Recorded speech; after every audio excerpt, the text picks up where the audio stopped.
In Quito, Ecuador. I am Estefania Bravo. This is From the South.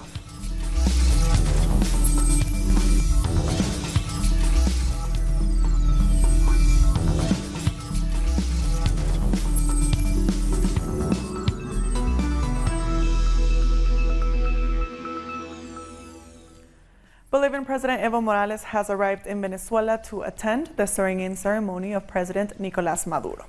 Morales was greeted by Venezuelan officials. Minutes later, he talked about the support for the Venezuelan government, in particular against U.S. interventionism and the importance of their revolutionary processes across Latin America. We have a historic responsibility to defend our democratic processes, our revolutionary processes, revolutions based on voting and the will of our people. It saddens me to see that imperial powers are still trying to make us fight with each other, be it with Bolivians, Latin Americans, Venezuelans. But as a people, we have the obligation to defend our independence, our sovereignty.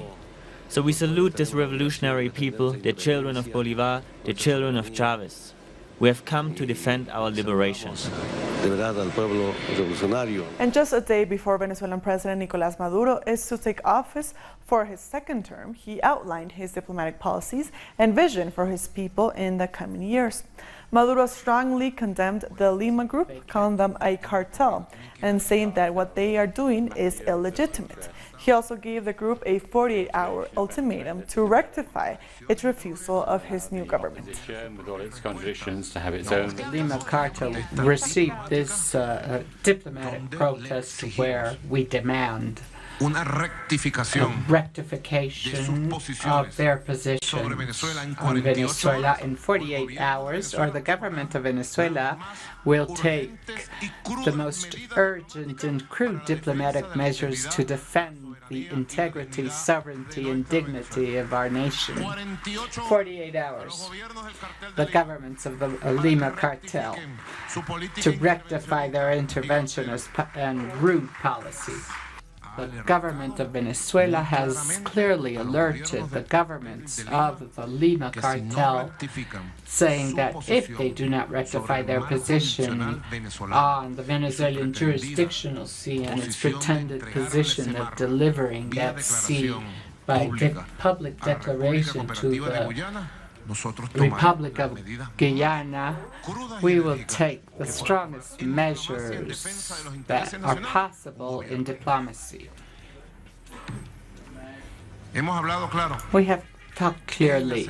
This is unacceptable for our people. Maduro also expressed his willingness to dialogue with U.S. President Donald Trump, despite the hostile attitude from him and previous U.S. governments. I believe in dialogue.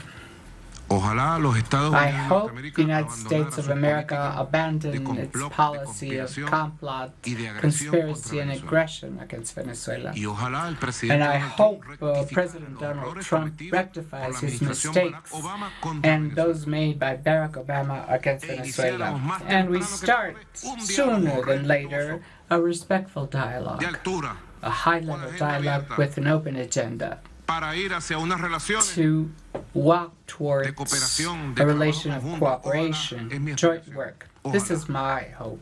I hope so. That would be a miracle. I ask God that miracle come true. I will work all my life beyond the differences, beyond accusations that I am compelled to make, beyond conspiracies. I will work all my life for a relation of dialogue and respect with the U.S. government. Governors also held a news conference in support of President Nicolas Maduro. The governor of the state of Miranda, Héctor Rodríguez, condemned any act against the Venezuelan constitution and the will of the people, which was exercised on election day.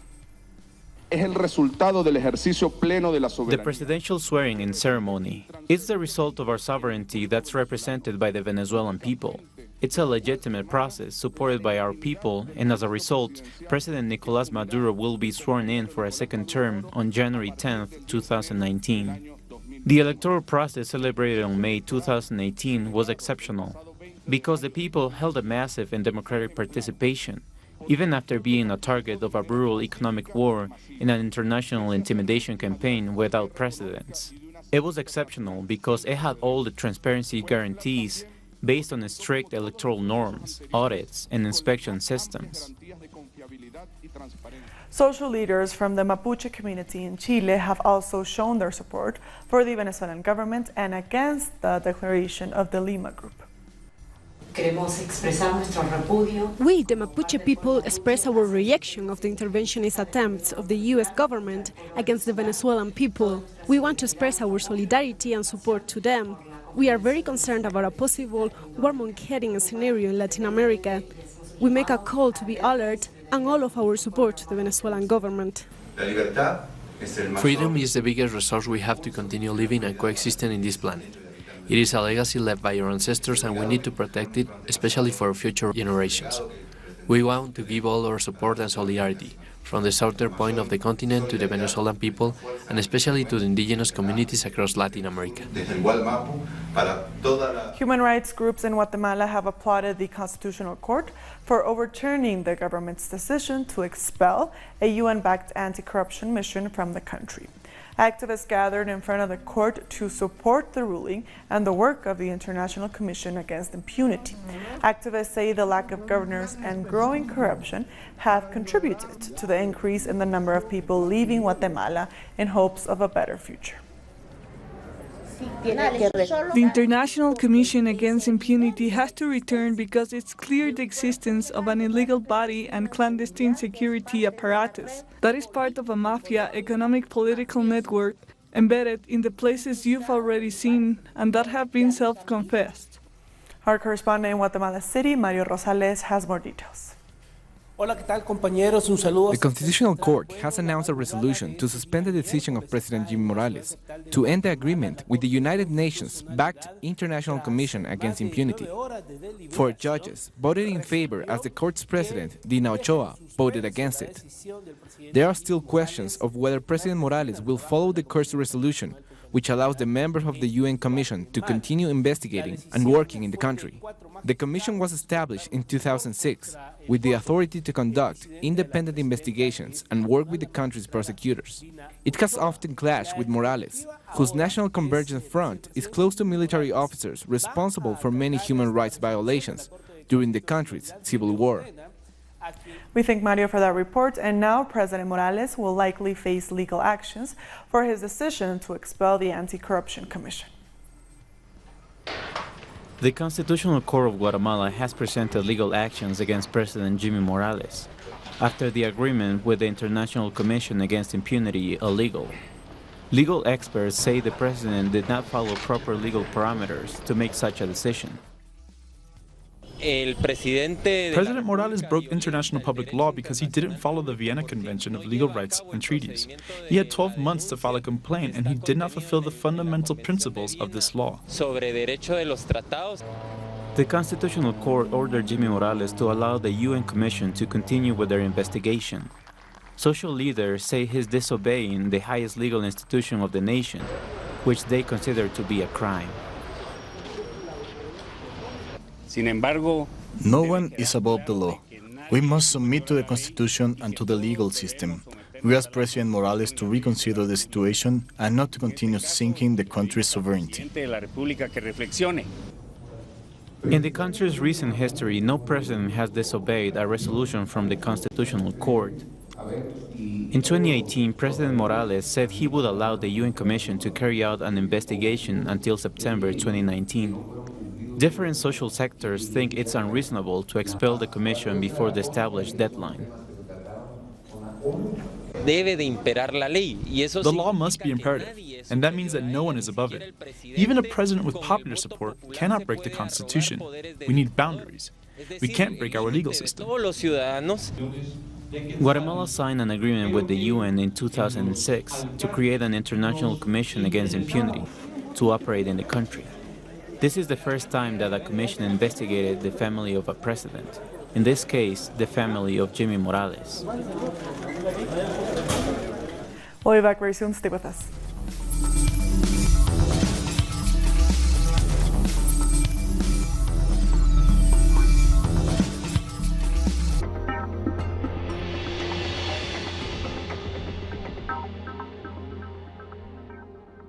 Telesur brings you special interviews with social and political personalities. Carlos Mesa, allegedly linked to the Odebrecht scandal.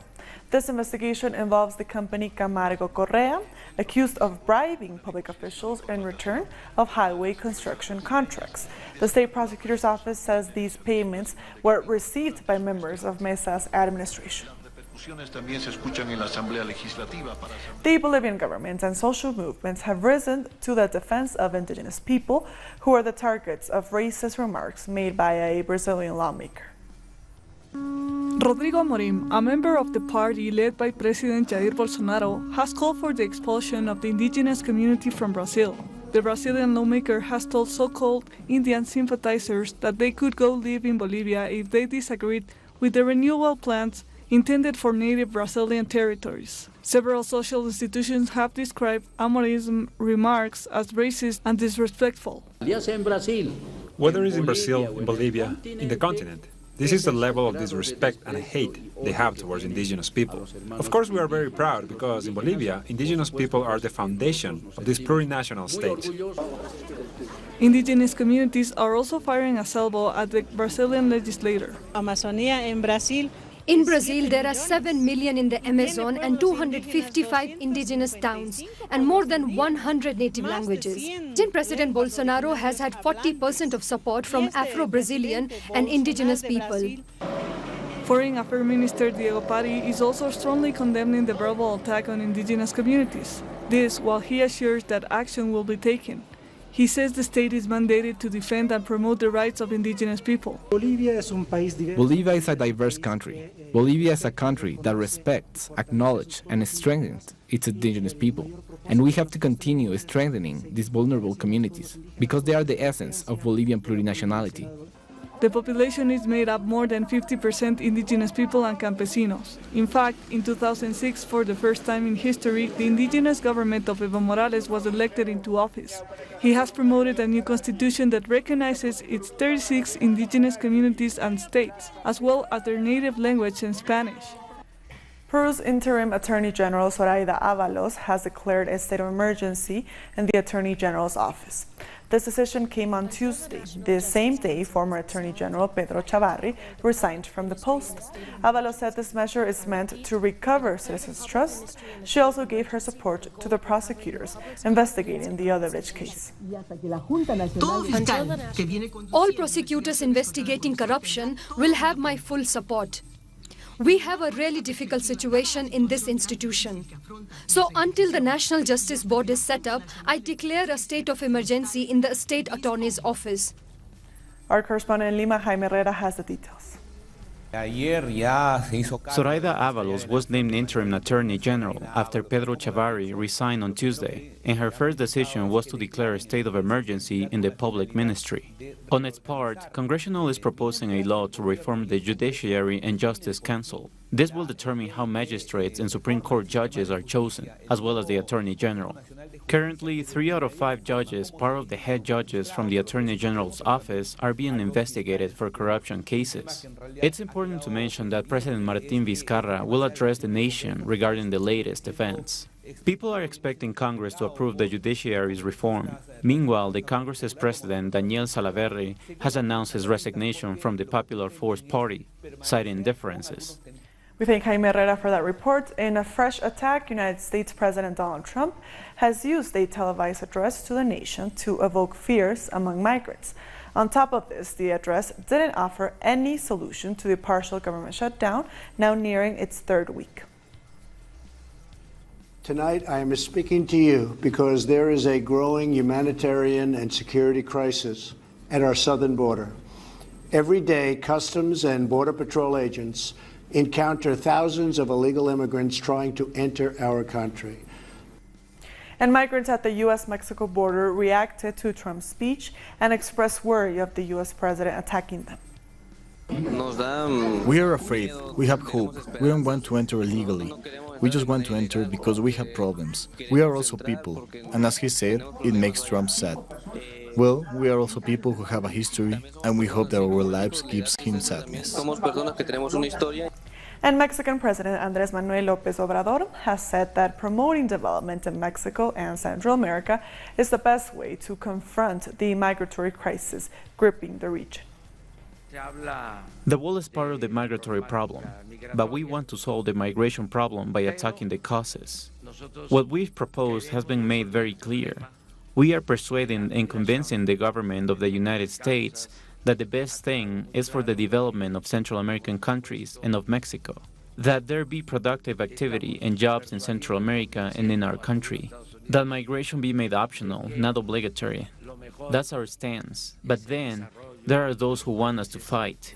We want to find a relationship that is always friendly with the government of the United States. Moving on, people continue to demand the resignation of Chile's interior minister after more evidence linking him to the murder of a Mapuche activist last November was revealed. A wave of letters demanding the resignation of the interior minister started to arrive after media reported that General Mauro Victoriano, the former chief of the special forces in the Araucanía, had informed the interior minister that there was no crossfire between police and Mapuche activists on the day Camilo Cartillanca was murdered. However, one day after Camilo's death, the interior minister gave the following statement. According to what we have been informed, the police were shot at indifferent localities, leading to a crossfire between the special forces and activists wielding firearms. Chadwick later said that in the statement he provided for the Interior Ministry, he mentioned his conversation with General Victoriano, but added that he had a poor telephone connection and that affected his understanding of the situation. But this situation has happened before. 11 years ago, the former Undersecretary of the Interior, Felipe Harbore, made declarations about the murder of another Mapuche youth, a statement which later was found to be a lie. The confrontation, according to the information provided by the police, happened between this community and the police, who were fired upon. Therefore, they responded with firearms. But who's the minister that is on the crosshairs now? Andrés Chadwick Piñera. He was one of the 77 right-wingers who swore alliance to the dictator Augusto Pinochet. Amongst them was also Jaime Guzmán, founder of the UDI and an ideologist of the dictatorship. A member of the Legislative Commission in the government's military board, and prosecutor in the National Planning Ministry during the dictatorship, his political career never stopped moving forward. During the first term of his cousin, President Sebastián Piñera, he was named General Secretary of the government and then Interior and Public Safety Minister, a position he's currently serving as once again. Experts of the Mapuche case see the current state of the conflict as a perfect time to reopen older cases, in which Mapuche activists were killed under similar conditions as Camilo Cartillanca. There needs to be clear before and after. We believe that many officials are willing to play dumb, but there needs to be a turning point to reopen investigations of past cases, so that justice can be served. In the end, many are asking, is it finally time for Chadwick to resign? And in Guyana, the government and the opposition have reached an agreement regarding the no-confidence vote against the ruling coalition. Both parties discussed general and local elections as well as the functioning of the National Assembly and the government. President David Granger provided an update after the one-hour-long meeting between himself and opposition leader Bharat Jagdeo. As you know, the government has had legal recourse to the courts in order to determine the validity of the vote in the National Assembly on the 21st of December. This is quite legitimate, and there's no intention on the part of the government to derail the constitutional or legislative process. We have agreed that the two sides will continue to work together to engage GCOM to ensure that elections are held within the administrative capabilities of the Guyana Elections Commission. I would say in conclusion that we've had a successful engagement. Both the leader of the opposition and the president are concerned about the situation. We would like to assure the public in Guyana that we are working to a solution which they will be satisfied with. The public interest is our paramount concern. Cuba's diplomatic mission in Egypt has lauded a new measure by the Cuban government, which launched a website for Cuban residents in Egypt to deliver proposals for the country's new constitution. We are among the 123 countries around the world that have participated in the process of building a new constitution. Participation in these countries outside Cuba have been very high. There were 2,125 proposals in general. The process will end on the 24th of February, a day when all citizens will vote for the new constitution. We'll be back very soon. Stay with us.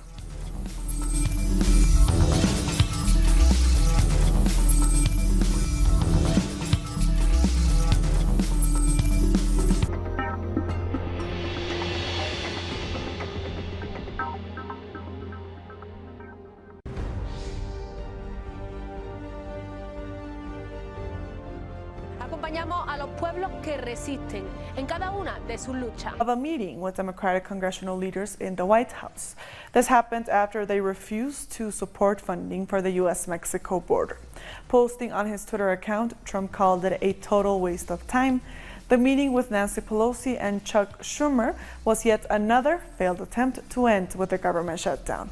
The shutdown will leave some 800,000 federal workers without pay this week for the first time since the shutdown began. Meanwhile, hundreds of U.S. federal employees affected by the government shutdown are going back to university while they wait. The workers signed up for classes, including ones learning how to start a podcast or how to deal with change. Thousands of workers have been forced to stay at home or work without pay until the shutdown ends. The partial government shutdown started on December 22nd. Riot police have been deployed at the offices of the Democratic Republic of Congo's Electoral Commission. The country is anxiously waiting for the results of the vote of December 30th. As the Commission said earlier, the results will be announced on Wednesday. The presidential election was meant to lead the country's first democratic transfer of power in its 59 years of independence. About these rumors between Felix and Caliba, we want peace and calm. If Felix has won, then they need to prepare the handover of power in a civilized way. We don't want people to die when they announce the election results, blood to be spilled, because we are fed up. We are tired and we are waiting for a peaceful announcement, which will allow us to rejoice rather than cry because we are fed up. Sudanese police have used tear gas to disperse hundreds of angry anti-government protesters in the city of Omdurman. It's the latest in nearly 3 weeks of anti-government protests over economic issues. But demonstrations have now shifted to calls for President Omar al-Bashir to step down. Meanwhile, supporters of the president held a rival protest in Khartoum to show their support for the embattled leader. Malta has allowed a humanitarian ship with 49 migrants on board to dock. This comes after the government reached an agreement with other European Union countries to receive migrants. The migrants have been stranded off the coast of Malta on a boat operated by a German humanitarian organization, Sea-Watch, for 3 weeks. Israeli security forces have carried out raids in the West Bank cities of Ramallah and Al-Bireh. For the last few days, Israeli forces have been conducting sporadic raids, sparking some clashes with local residents. And with that story, we've come to the end of this news brief. These and many other stories, as always, find them on our website at telesurenglish.net. And also join us on social media. We are on Facebook, on Twitter, and on Instagram. For Telesur English, I am Estefania Bravo. Thank you for watching.